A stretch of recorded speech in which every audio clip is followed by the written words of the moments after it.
வணக்கம், welcome to Ammachi's kitchen. இன்றைக்கி நம்ம பார்க்க போகிறது புடலங்காய் பாசிப்பருப்பு போட்டு பொரியல். புடலங்காய் பாசிப்பருப்பு பொரியல் செய்ய தேவையான பொருட்கள் என்னென்னு பார்த்துக்கலாம். ஒரு கிண்ணம் நிறைய பொடிசா நறுக்கி வச்சுருக்கேன். புடலங்காவாக இருக்குது, வெங்காயம், கருவேப்பிலை, பூண்டு கொஞ்சம் சேர்த்திங்கன்னா இது கொஞ்சம் வாய்வாக இருக்கனால பூண்டு சேர்த்திக்கலாம். எண்ணெய், கடுகு, தேங்காய், மஞ்சத்தூள், பாசிப்பருப்பு ஊற வச்சு வச்சுருக்கோம். பச்சை மிளகாய், சால்ட்டு, கொஞ்சம் தண்ணி, அவ்வளோ.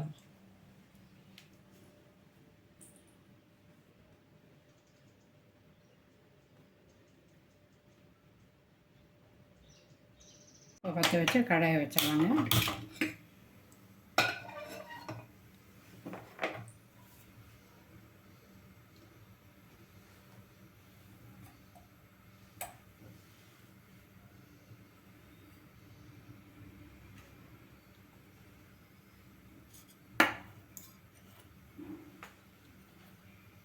எண்ணெய் ஒரு 2 ஸ்பூன் ஊற்றிக்கலாம், போதும். நல்லா காயட்டும். வச்சு கடுகு போடலாம்.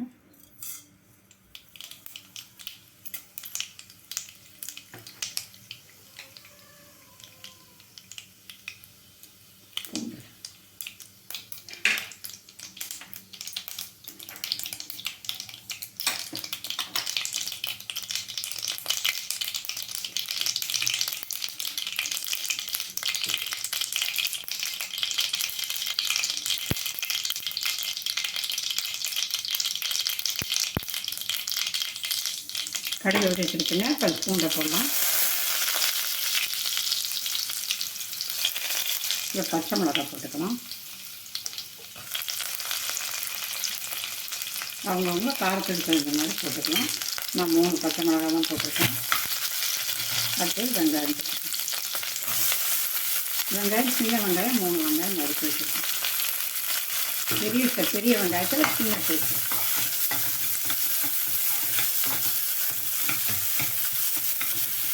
இந்த டயத்தில் சால்ட்டு போட்டுக்கலாங்க. சால்ட்டு போட்டோம்னாக்கா சீக்கிரம் வணங்கிட்டு இருக்கும். அதுக்காக சால்ட் போடணும். மஞ்சள், கருவேப்பிலை போட்டுக்கலாம். இது கிள்ளி போட்டிங்கன்னா நல்லா மணமாக இருக்கும். கிள்ளி போட்டு கழுவி சுத்தம் பண்ணி வச்சுருக்கோம். அதை கழுவி கிள்ளி போட்டிருக்கோம். அப்புறம் மஞ்சள் தூள் போட்டுருக்கோம்.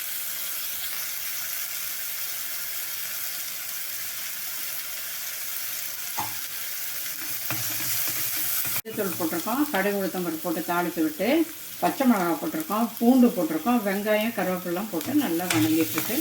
நல்லா வணங்கட்டும்.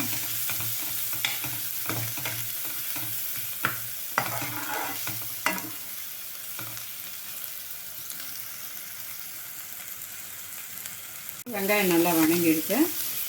இதுக்கப்புறம் இந்த சிறுபருப்பு ஊற வச்சுருக்கோம் இல்லைங்களா, நமக்கு எவ்வளோ தேவையோ அந்த அளவு ஊற வச்சுருக்கோம்.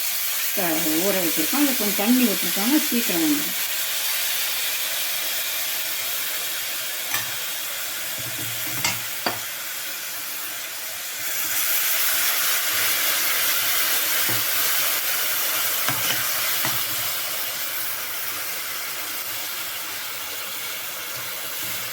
வேகட்டும், மூடி வச்சிடலாம்.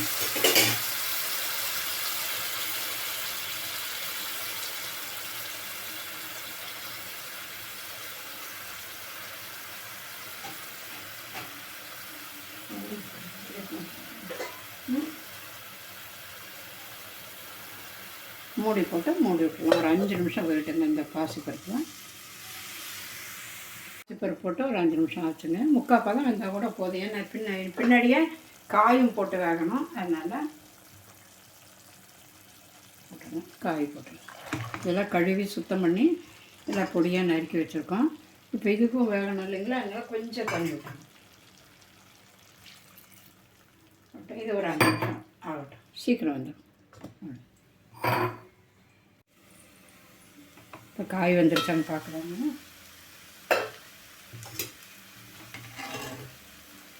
காய் வெந்துருச்சு. பாசிப்பருப்பும் பாருங்கள் நல்லா வெந்திருக்கு. இதுக்கப்புறம் தேங்காய் போட்டோம். தேங்காய் எப்போதுமே பொரியல் பண்ணும்போது இந்த மாதிரி நடுவில் போட்டிங்கன்னா அதில் இருக்க தண்ணியெல்லாம் இழுத்துக்கும். அப்புறமா பரட்டி விடலாம்.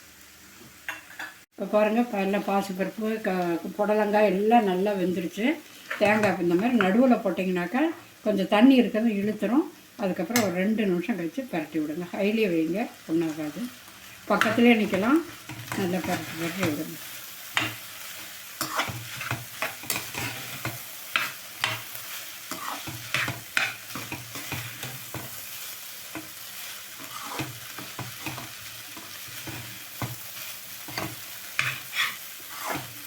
எப்போதும் சாப்பிட்டு பார்த்துட்டு அப்புறம் உப்பு பத்தலைன்னா போட்டுக்கோங்க.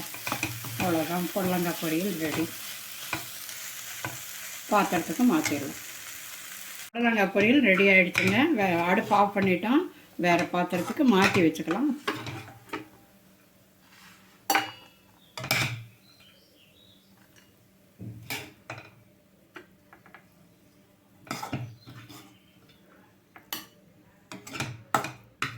நம்ம புடலங்காய் பொரியல் ரெடி பண்ணிட்டோம். சுவையாக இருக்கும். செஞ்சு பாருங்கள். செஞ்சு பார்த்து சாப்பிட்டு பார்த்துட்டு சொல்லுங்கள். இந்த பொரியல் சாதத்துக்கு, தயிர் சாதம், சாம்பார் சாதம் எல்லாத்துக்குமே நல்லாயிருக்கும். தேங்காய் சாதம் எல்லாத்துக்குமே தொட்டுக்கலாம். ரொம்ப நல்லாயிருக்கும்.